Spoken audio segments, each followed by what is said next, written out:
Hi all friends, welcome to MTM Political Talk. നമ്മുടെ K P C സിയുടെ പുതിയ നേതൃത്വം AICC പ്രഖ്യാപിച്ചിരിക്കുകയാണല്ലോ. തിങ്കളാഴ്ച 12-ാം തീയതി തിങ്കളാഴ്ചയാണ് പുതിയ നേതൃത്വം അധികാരമേൽക്കാൻ പോകുന്നത്.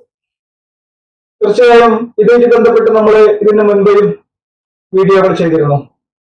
കെ പി സി സിയുടെ പുതിയ നേതൃത്വം വരാൻ പോകുന്നു, പുതിയ പ്രഖ്യാപനങ്ങൾ ഉണ്ടാകും എന്നൊക്കെ ഉള്ള വീഡിയോകൾ നമ്മൾ ഇതിനു മുൻപും ചെയ്തിരുന്നു. എങ്കിലും അവസാന വീഡിയോയിൽ ശ്രീ സുധാകരൻ തൽക്കാലം നേതൃമാറ്റമൊന്നുമില്ല എന്ന് വ്യക്തമാക്കിയതോടെ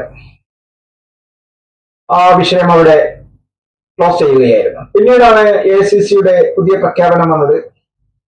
കെ പി സി സിക്കും പ്രസിഡന്റ് മാത്രമല്ല 3 വൈസ് പ്രസിഡന്റുമാരും UDF-ന് പുതിയ കൺവീനറും ഒക്കെ പ്രഖ്യാപിക്കുകയുണ്ടായി.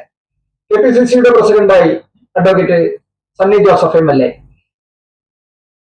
UDF-ന്റെ കൺവീനറായി അടൂർ പ്രകാശ്, 3 വൈസ് പ്രസിഡന്റുമാര് ശ്രീ വിശ്വനാഥ്, AP അനിൽകുമാർ, ഷാഫി പറമ്പിൽ. ഇത്രയും AICC പ്രഖ്യാപിച്ചത്. തീർച്ചയായും കോൺഗ്രസിന്റെ പ്രവർത്തകർ, കേരളത്തിൽ ഇങ്ങോളമുള്ള കോൺഗ്രസിന്റെ പ്രവർത്തകർ വളരെ പ്രതീക്ഷയിലാണ്. 12-ാം തീയതി പുതിയ നേതൃനിര അധികാരമേൽക്കുമ്പോൾ പാർട്ടിക്കുണ്ടാവുന്ന പുത്തൻ ഉണർവാണ് കോൺഗ്രസ് പാർട്ടിയെ സംബന്ധിച്ചിടത്തോളം, കോൺഗ്രസ് പ്രവർത്തകരെ സംബന്ധിച്ചിടത്തോളം പുതുപ്രതീക്ഷ നൽകുന്നത്. വരാൻ പോകുന്ന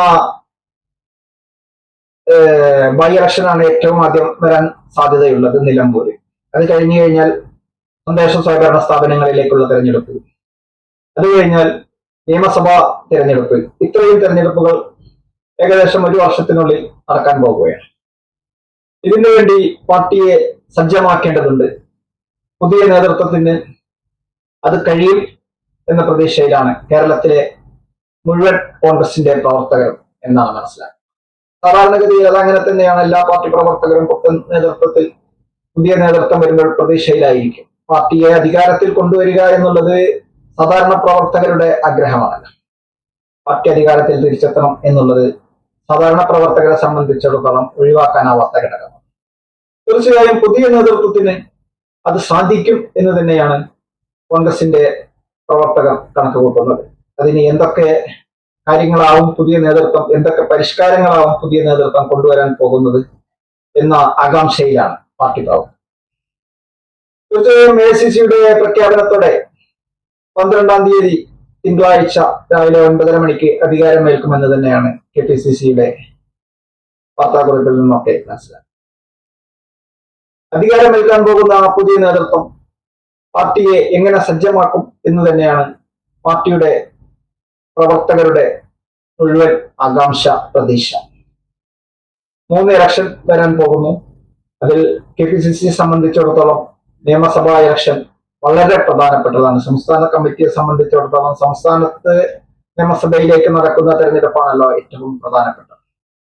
അപ്പോൾ ഏകദേശം 11-12 മാസം ബാക്കിയുള്ള നിയമസഭാ ഇലക്ഷന് ബാക്കിയുള്ളത്. അതിനിടയ്ക്ക് പാർട്ടിയെ സജ്ജമാക്കേണ്ടതും പുതിയ നേതൃത്വത്തിന്റെ ഉത്തരവാദിത്തമാണ്. അതിന് മുന്നേ പഞ്ചായത്ത് തെരഞ്ഞെടുപ്പ് ഡിസംബറിൽ നടക്കാൻ പോവുകയാണ്. ഡിസംബറിലാണ് ഏകദേശം കാലാവധി അവസാനിക്കുന്നത്. അതിന് മുന്നായിട്ട് തെരഞ്ഞെടുപ്പുണ്ടാവും.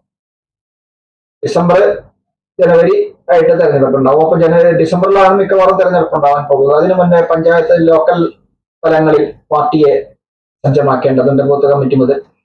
ഇതിനൊക്കെ പുതിയ നേതൃത്വം എന്തൊക്കെ നടപടികൾ സ്വീകരിക്കും എന്ന പ്രതീക്ഷയിലാണ് സാധാരണ പ്രവർത്തകർ. പുതിയ പ്രസിഡന്റ്, പുതിയ UDF കൺവീനർ, 3 വൈസ് പ്രസിഡന്റുമാർ, ഇതൊക്കെ 3 വൈസ് പ്രസിഡന്റുമാർക്കും മേഖല തിരിച്ച് ചാർജ് കൊടുക്കുമായിരിക്കും. ഇതിനനുസരിച്ച് ചില ഘടകങ്ങളിലും മാറ്റങ്ങൾ പാർട്ടി പ്രവർത്തകർ പ്രതീക്ഷിക്കുകയാണ്. ജില്ലാ തലങ്ങളിലോ അതുമായിട്ട് ബന്ധപ്പെട്ട കമ്മിറ്റികളിലോ ഒക്കെ ചില മാറ്റങ്ങളൊക്കെ പ്രതീക്ഷിക്കുകയാണ് കോൺഗ്രസ് പ്രവർത്തകർ. ചില മാറ്റങ്ങളൊക്കെ അനിവാര്യമാണ് താൻ. പാർട്ടിയെ സജ്ജമാക്കേണ്ടതിന്റെ ആവശ്യകതയിലേക്ക് ചില സ്ഥാനമാനങ്ങളൊക്കെ മാറ്റപ്പെടാം. പുതിയ നേതൃനിരകൾ താഴെത്തട്ട് മുതൽ മുകളിലോട്ട് പ്രതീക്ഷിക്കാം. എന്തായാലും ഒന്നിച്ചുള്ള അഴിച്ചുപണിയല്ല ഉദ്ദേശിക്കുന്നത് എന്നാണ് മനസ്സിലാക്കുന്നത്. ചെറിയ ചെറിയ സ്ഥാനങ്ങളിൽ ചില സ്ഥാനങ്ങളിൽ ചില മാറ്റങ്ങളൊക്കെ സംഭവിക്കാനും സാധ്യതയുണ്ട്. പുത്തൻ പ്രതീക്ഷയിലാണ് പാർട്ടി പ്രവർത്തകർ. അധികാരത്തിൽ തിരിച്ചെത്തണം. ഇത് എല്ലാ പ്രവർത്തകരുടെയും ആഗ്രഹവുമാണ്. പാർട്ടിയെ സജ്ജമാക്കണം, പാർട്ടിയും സജ്ജമാവണം. ഇതിനൊക്കെ വേണ്ടി പുതിയ നേതൃത്വം എന്തൊക്കെ ചെയ്യും, പുതിയ നേതൃത്വത്തിന്റെ പ്രതീക്ഷകൾ, ഇതൊക്കെയാണ് പാർട്ടി പ്രവർത്തകർ വളരെ ആകാംക്ഷയോടുകൂടി ഉറ്റുനോക്കുന്നത്. തീർച്ചയായും 12-ാം തീയതി തിങ്കളാഴ്ച ചാർജ് എടുത്തതിനു ശേഷം പുതിയ പ്രസിഡന്റിന്റെ പ്രസ്താവനകളും UDF കൺവീനറുടെ പ്രസ്താവനകളും ഒക്കെ വരും.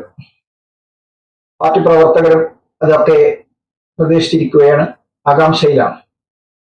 പാർട്ടിയെ എങ്ങനെ സജ്ജമാക്കി മുന്നോട്ട് കൊണ്ടുപോകാം, പുതിയ കമ്മിറ്റിയുടെ കാഴ്ചപ്പാടുകൾ, പ്രതീക്ഷകൾ, ഇതൊക്കെയാണ് പാർട്ടി പ്രവർത്തകർ ഉറ്റുനോക്കുന്നത്. ബൂത്ത് കമ്മിറ്റി മുതൽ KPCC വരെ ഉണ്ടാകുന്ന ചെറിയ ചെറിയ മാറ്റങ്ങളും പാർട്ടി പ്രവർത്തകർ ഉറ്റുനോക്കുകയാണ്. ഏതായാലും പുതിയ കമ്മിറ്റി, പുതിയ പ്രസിഡന്റ്, പുതിയ UDF കൺവീനർ, പുതിയ വൈസ് പ്രസിഡന്റുമാർ, ഇവരൊക്കെ കൂടി കൂട്ടമായി കൊണ്ടുവരുന്ന പുതിയ പരിഷ്കാരങ്ങളിൽ കോൺഗ്രസ് പാർട്ടിക്ക് പ്രതീക്ഷ വെച്ചു പുലർത്തുവാൻ പറ്റുമോ എന്നുള്ള നാളുകളാണ് ഇനി വരാൻ പോകുന്നത്, ഉറ്റുനോക്കുന്നത്. പാർട്ടി പ്രവർത്തകരെ സംബന്ധിച്ചിടത്തോളം ഇതെല്ലാം പുത്തൻ പ്രതീക്ഷകളാണ്, പുത്തൻ കാഴ്ചപ്പാടുകളാണ്. അവർ അതിലേക്ക് ഉറ്റുനോക്കിക്കൊണ്ടിരിക്കുകയാണ്. പുതിയ കമ്മിറ്റി, പുതിയ പ്രസിഡന്റ്, പുതിയ വൈസ് പ്രസിഡന്റ്, പുതിയ കൺവീനർ, ഇവരൊക്കെ എന്തൊക്കെ പരിഷ്കാരങ്ങളാണ് പാർട്ടിയെ സജ്ജമാക്കാൻ കൊണ്ടുവരാൻ പോകുന്നത്, എന്തൊക്കെ മാറ്റങ്ങളാണ് പാർട്ടിയിൽ ഉണ്ടാകാൻ പോകുന്നത്, അധികാരങ്ങൾ തിരിച്ചുപിടിക്കാനുള്ള വഴികൾ എന്തൊക്കെയാണ്, ഇതൊക്കെയാണ് പാർട്ടി പ്രവർത്തകരുടെ കാഴ്ചപ്പാട്. ഏതായാലും പുതിയ കമ്മിറ്റി പുത്തൻ പ്രതീക്ഷകൾ ഒക്കെ നൽകട്ടെ എന്ന് ആശംസിച്ചുകൊണ്ട്, പ്രവർത്തകർക്ക് പുത്തൻ പ്രതീക്ഷകൾ ഉണ്ടാവട്ടെ എന്ന് കൂടി ആശംസിച്ചുകൊണ്ട് നിർത്തുകയാണ്. ഈ വീഡിയോ മുഴുവനായും വീക്ഷിച്ച താങ്കൾക്ക് നന്ദി. താങ്കൾ ഈ ചാനൽ ഇതുവരെ സബ്സ്ക്രൈബ് ചെയ്തില്ലെങ്കിൽ സബ്സ്ക്രൈബ് ചെയ്യുവാനും അഭിപ്രായ നിർദ്ദേശങ്ങൾ എന്താണെങ്കിലും കമന്റ് ബോക്സിൽ രേഖപ്പെടുത്തുവാനും ലൈക്ക് ചെയ്യുവാനും ഓർമ്മിച്ചുകൊണ്ട് നിർത്തുകയാണ്. അടുത്ത വിഷയമായി വീണ്ടും അടുത്ത വീഡിയോയിൽ കാണാം. നന്ദി, നമസ്കാരം.